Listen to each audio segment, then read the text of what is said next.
This story is titled, Parents Throw Me Out, just before my sats because my golden sister wants to accommodate. Hey everyone! The channel's been slowing down a bit, and I spend so much time finding these stories for you. If you enjoy the content, please hit that subscribe button. It means the world and helps keep this journey going strong. Let's grow together. Now, let's start the video. OP starts by saying, Hey, I'm 17, and my life is officially a shit show right now. I've been prepping for the SATs for what feels like forever. You know, those stupid standardized tests that supposedly decide your entire future. Every day for months, I've been grinding through practice tests, flashcards, all that crap. My brain is fried, and I've been counting down the days until I can just get it over with. But then my family decided to absolutely fuck me over. And when I say family, I mean my sister Kelly, the queen of everything, and my parents, her loyal minions. Here's the deal. Kelly's getting married in 2 weeks. Big fancy wedding, the whole shebang. Fine, whatever, not my problem. Or at least, it wasn't until she announced that her 7 friends were flying in and needed somewhere to stay. And apparently, the only solution they could come up with was to kick me out of the house so her friends could have my room. Yes, you read that right. 7 fully grown adults are going to be crammed into our house. And the only way to make that work is for me to pack up my shit and leave. My parents didn't even have the decency to tell me ahead of time. Nope. They just casually dropped the bomb the night before her friends were supposed to arrive. I just finished a long-ass day of studying, and they sat me down like, oh, by the way, you need to pack up your stuff and be out by tomorrow. You're going to stay with your Aunt Linda for the next 2 weeks. I was like, wait, what? They explained that Kelly had promised her friends they'd stay at our house and that it was too late to change plans. My first thought was, why the hell didn't they just get a hotel? Kelly's wedding is costing a fortune. She's got catering, a DJ, custom decorations, all that. Couldn't they have spent a little more to book a room or two for her friends? I said exactly that, and my mom just sighed like I was being a brat. Hotels are expensive, and this is family. We're being hospitable. First of all, those are her friends, not family. Second, I didn't even know they were coming until 5 minutes ago. I tried to argue. I told them I couldn't just up and leave right before the SATs. Staying with Aunt Linda was going to completely screw me over. Her house is way out in the suburbs, nowhere near my testing center. And on top of that, Aunt Linda is a weirdo. She doesn't believe in Wi-Fi. Seriously, who even lives like that? So I'd be stuck burning through my data to study. But my parents didn't care. They were just like, you can take your books with you. You don't need the internet to study. Are you kidding me? I'm not prepping for a spelling bee here. The SATs are brutal. I need every resource I can get. And my parents are acting like I should be fine with a pencil and notebook. So then I suggested a compromise. I'd stay in the living room instead of giving up my room completely. There's plenty of space, and I could still have access to my study materials. Win-win, right? Wrong. My dad shut that down immediately.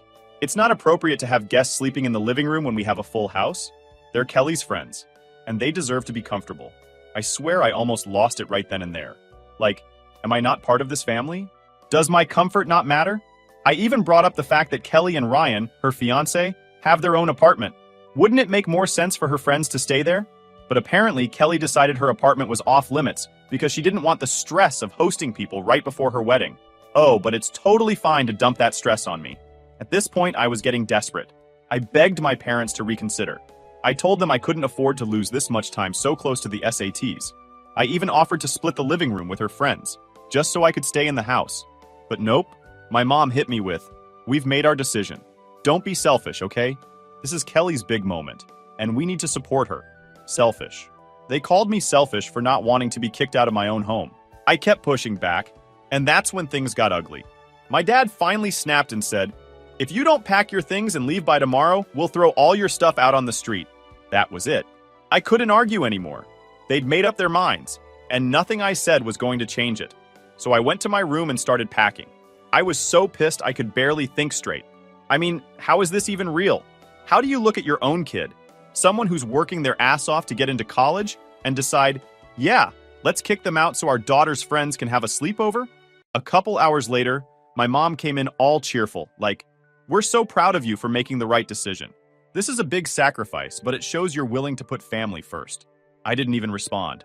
I just kept packing. Then she said, oh, by the way, you'll need to call Aunt Linda yourself to let her know you're coming.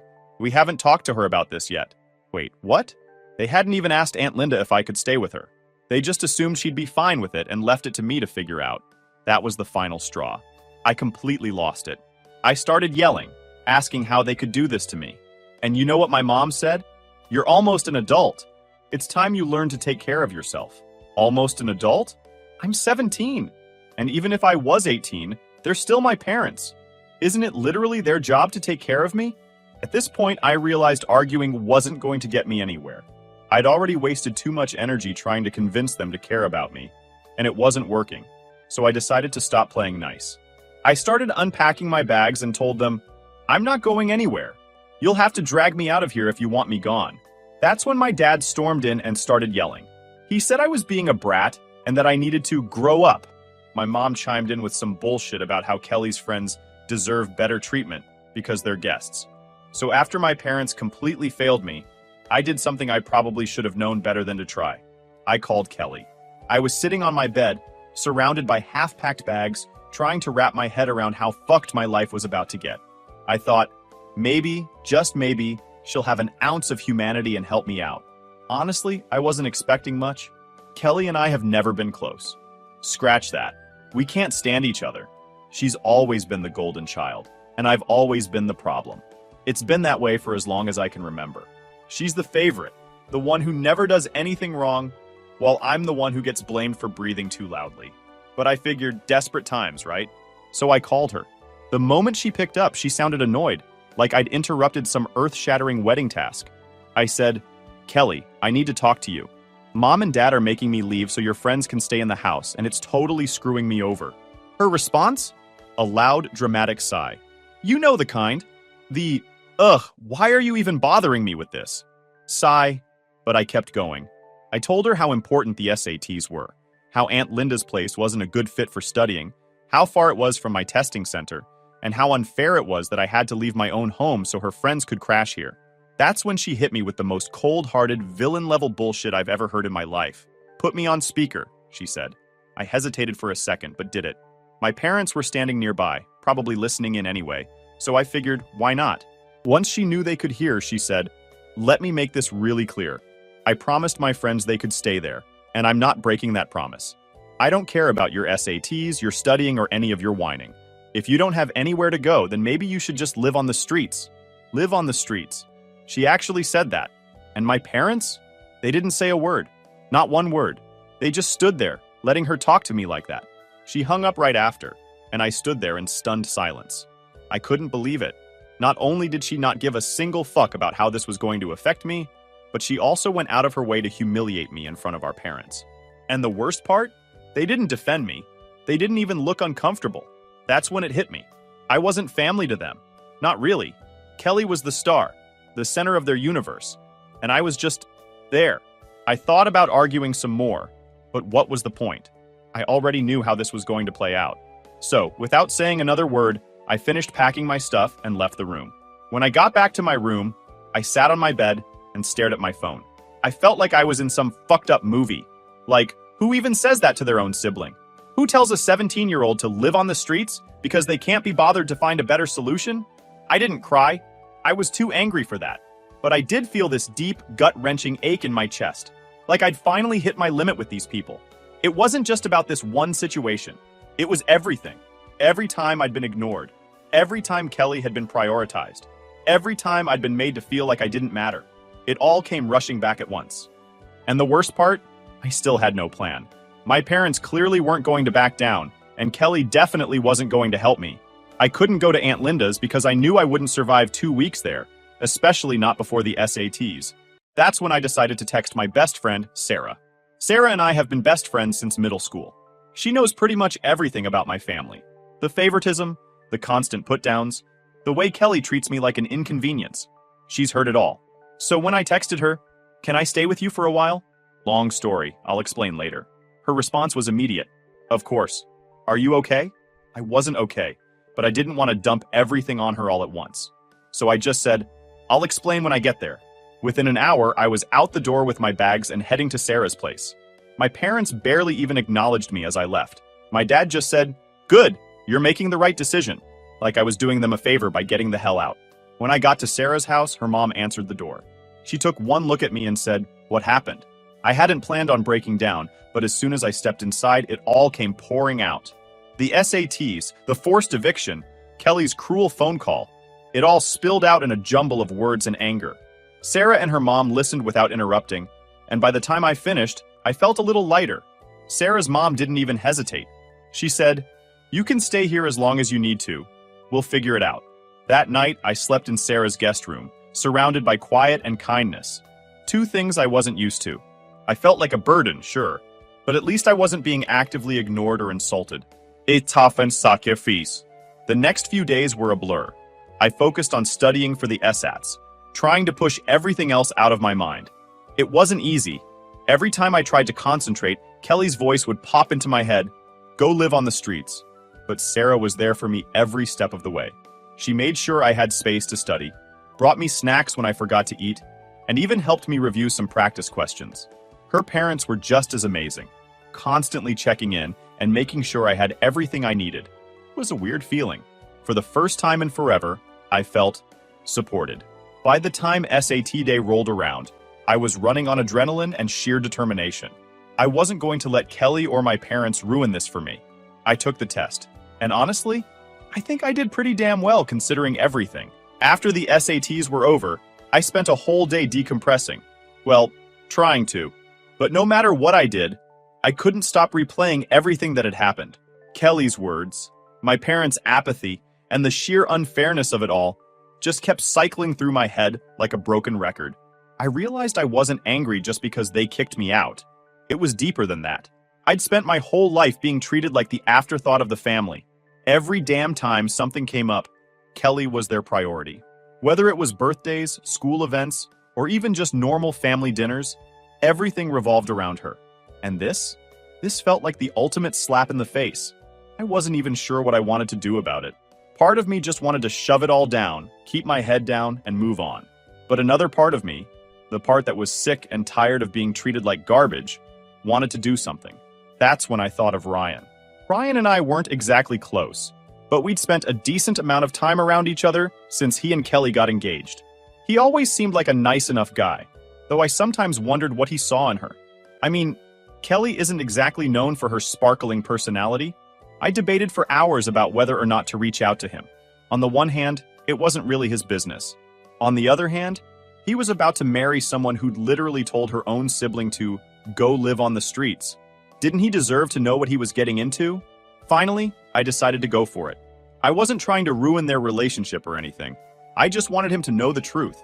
I sat down and typed out a message. "Hey Ryan, this is probably super weird, but I need to tell you something about what's been happening at home. I'm not trying to cause drama, but I think you should know about the way Kelly's been treating me.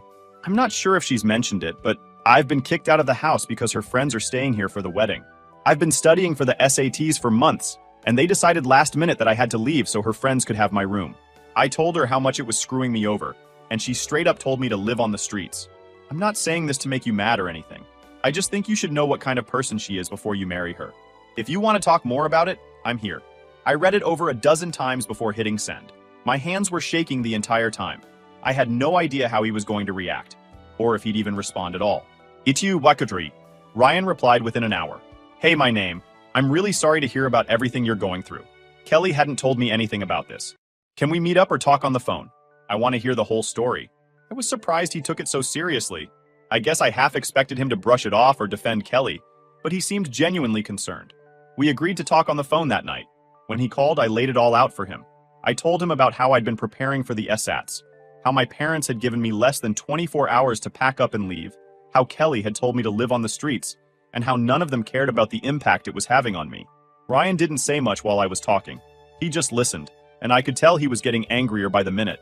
By the time I finished, there was a long pause before he finally spoke. Wow. I don't even know what to say. That's not okay. At all. I could hear the frustration in his voice. He asked me a few more questions. How long this had been going on, whether my parents had tried to reach out to me, and if there were other incidents like this in the past. I didn't hold back. I told him about the years of favoritism, the way Kelly had always gotten away with treating me like crap, and how my parents had never once stood up for me. When the call ended, Ryan thanked me for being honest and said he needed some time to process everything. I wasn't sure what that meant, but I had a feeling things were about to blow up. The next morning, I woke up to a flurry of texts and missed calls from my parents. Apparently, Ryan had confronted Kelly about everything, and shit hit the fan. From what I heard later, the fight started with Ryan calmly asking Kelly why I'd been kicked out of the house. She tried to brush it off, saying it wasn't a big deal and that I was overreacting. But Ryan wasn't buying it.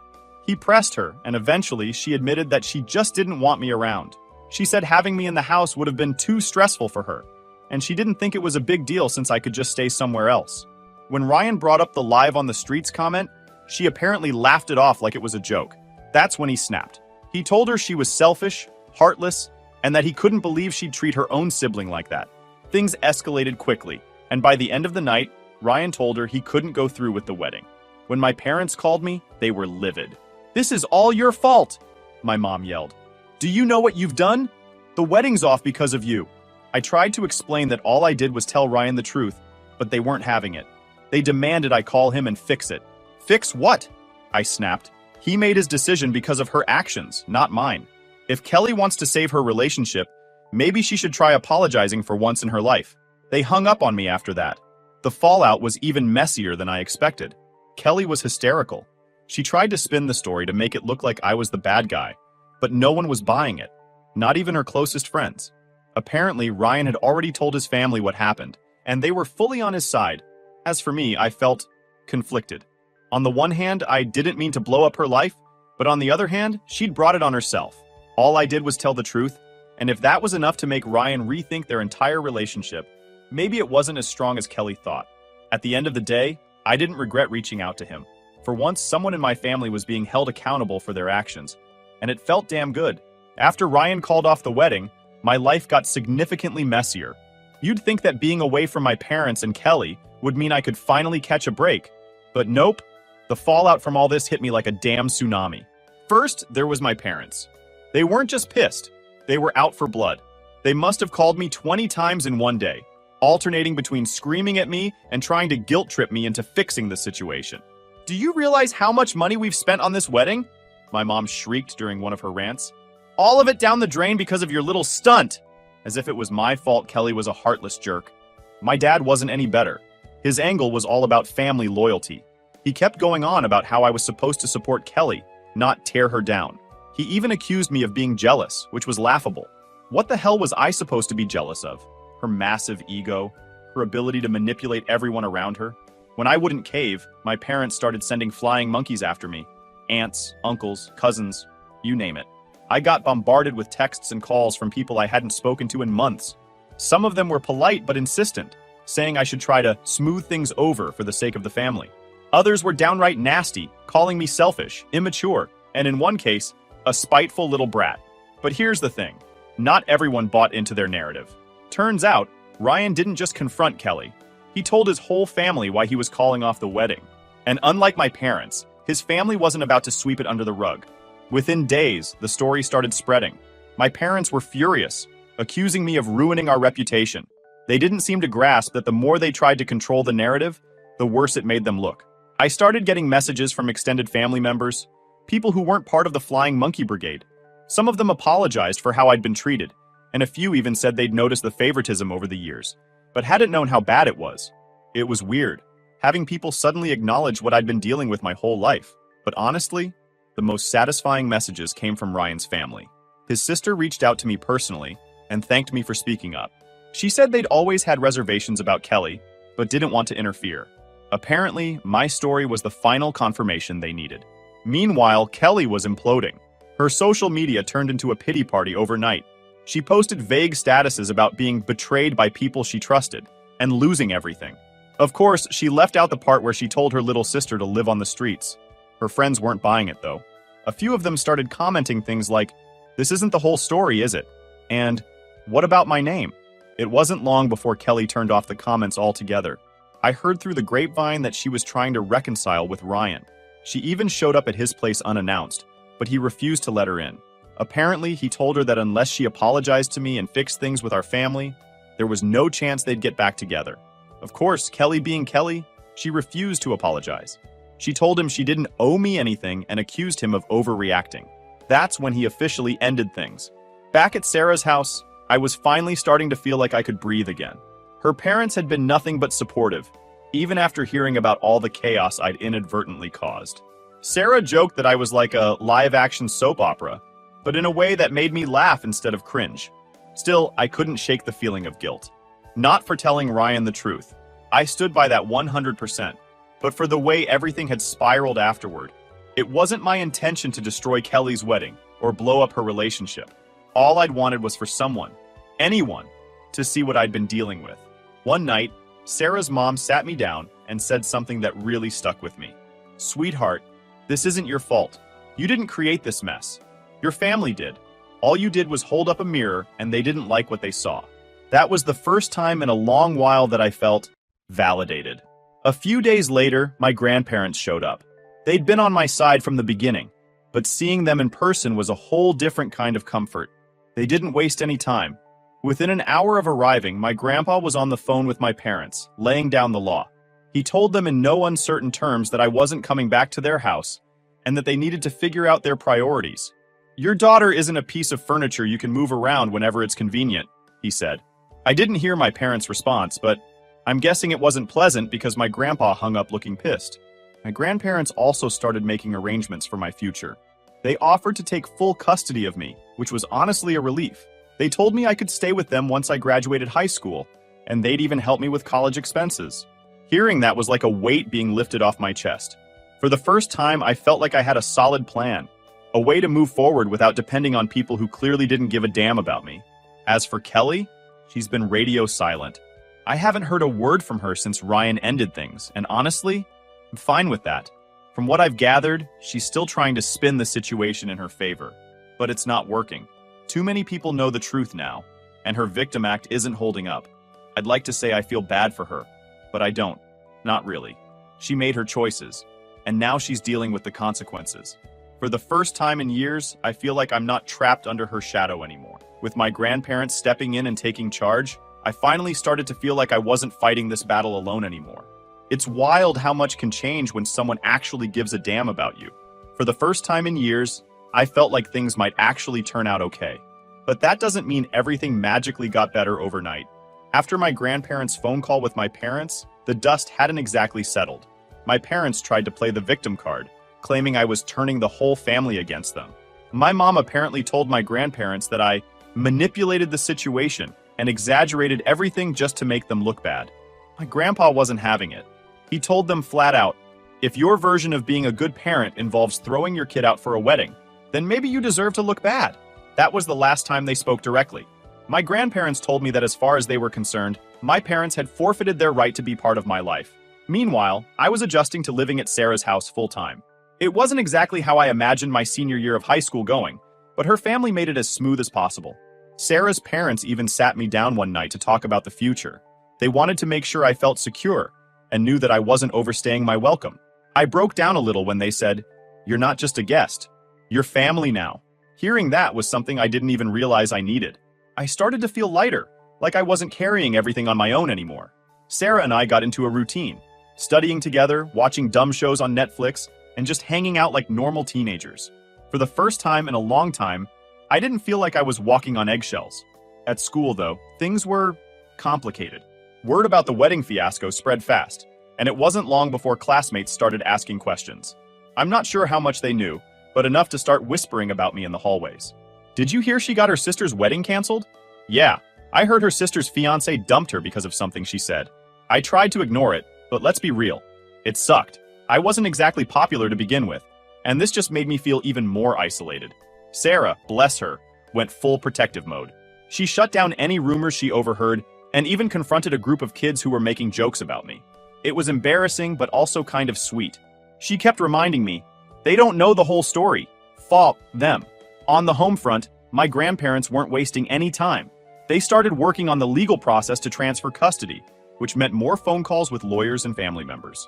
My dad, in a last-ditch effort to save face, tried to guilt-trip them by saying, "You're breaking up the family." My grandma fired back, "No, you did that the moment you chose to abandon your daughter." I overheard the call, and I couldn't help but feel this weird mix of pride and sadness. It was comforting to have someone standing up for me, but it also drove home how much my parents had failed me. Eventually, they signed the papers, and just like that, my grandparents officially had custody of me. Once that was settled, my grandparents started planning for what came next. They wanted me to move in with them as soon as the school year ended, but they left the decision up to me. I told them I wanted to stay with Sarah until graduation. As much as I loved my grandparents for stepping up, Sarah and her family had become my safe space, and I wasn't ready to leave just yet. They were totally fine with that, and even promised to visit as often as they could. In the meantime, my grandparents started making arrangements for college. They'd always been good with money, and they assured me I wouldn't have to worry about tuition or living expenses. It was a massive weight off my shoulders. As for Kelly, well, let's just say things weren't looking too great for her. Ryan had officially moved on. From what I heard, he'd started seeing someone new. Someone who wasn't a manipulative brat, apparently. Kelly, on the other hand, was still trying to claw her way back into everyone's good graces. She posted a long, dramatic rant on social media about how she was misunderstood and how people shouldn't judge her without knowing the full story. It didn't take long for the comments to flood in, most of them calling her out for being fake. My favorite comment? If you're misunderstood, then why did your fiancé dump you a week before the wedding? Seems like he understood you perfectly. She deleted the post after that. I still haven't spoken to Kelly or my parents, and honestly, I don't plan to. Blocking them was probably the best decision I've ever made. There's a part of me that wonders if they'll ever apologize, but I'm not holding my breath.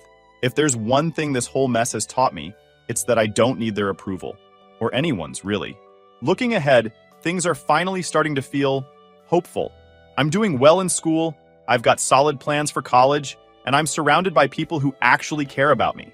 It's weird to think about how much has changed in such a short time. A few weeks ago, I felt completely powerless. Now, I feel like I'm finally in control of my life. To everyone who's been following this story and offering advice, thank you. Seriously, you've all reminded me that I'm not alone. Even when things feel impossible, here's to moving forward.